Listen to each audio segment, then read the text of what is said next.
Give us some. Let's hear this little Boston accent. You know, we got like little drunk leprechauns running around. I mean, what are we doing up there? It all depends. I got to buy. What are You you know, I've looking seen the for? You movie want The some? Town. You got Ben Affleck running Robbing around and banks. robbing banks with nun masks on. You got a big guy with a samurai sword. Oh, you know something? Funny story. We have a guy. He was. I used to be a boxer, and there was a kid from my boxing club. Nice kid, really nice kid, really squared away. He was a model, and something happened to him. I don't know what happened to him, but he had some psychological breakdown. And in one instance, he was in our community, and we got a call for a very large man walking down the street waving a samurai sword. And when I say very large, he's about 6'5", 350. Damn. So we encountered him at a gas station. It was probably 2 in the afternoon, and he was waving the sword.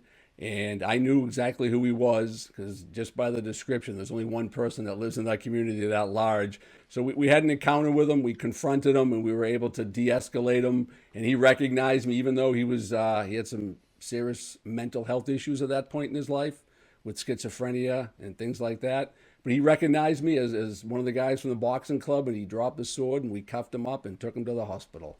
No, Damn. that's awesum. Yeah, that's. I don't want to go give it to 6'5" guy with samurai. I don't want to sword. box a 6'5" Can guy. you imagine? You wouldn't even get close to him. You'd just be like Walker in the bathroom on the ground. No, hell no. So tell us some more about this. Tell us about Beverly. Now, Beverly, I got a few. You want some scary stories? I got scary sexual. I got scary Yeah, we like funny. that. That sounds good.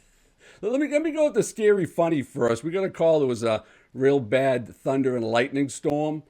We got a call for a house. The mother called. She says, my son's in the backyard, and he's in the pool, and he has a 10-foot long metal rod, and he's trying to commit suicide.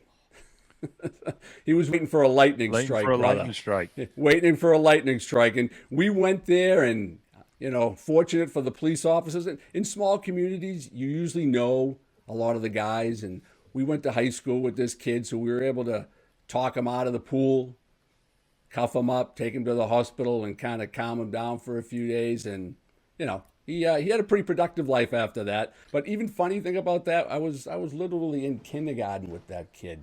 And when I was in kindergarten with that kid, he had his own special monitor. So at 7 or 8 years old, you knew he was kind of whacked out, and he just carried it on through the rest of his life, man. Got you. When you say he had a monitor, right, and he was doing this, my first thing was he probably had broken up with his only girlfriend. That's what usually drives guys to try to kill themselves. But it sounds like he wasn't going to accomplish that the way he was going. You're talking about the kid in the pool or the guy with the sword? No. Yeah, the kid in the pool. He was just, unfortunately for him, he was just born that way. Bad DNA, brother. Probably his parents probably shouldn't have had him. There was a bad mix of DNA in that family, and the kid just came out kind of whacked out. And ever since he was a little kid, they knew it, they recognized it, and throughout elementary school, middle school, and high school, he was always a kid one-on-one with people because you really couldn't trust him around other people. He was kind of a volatile type kid. Yeah. So unfortunately, that carried into his adult years.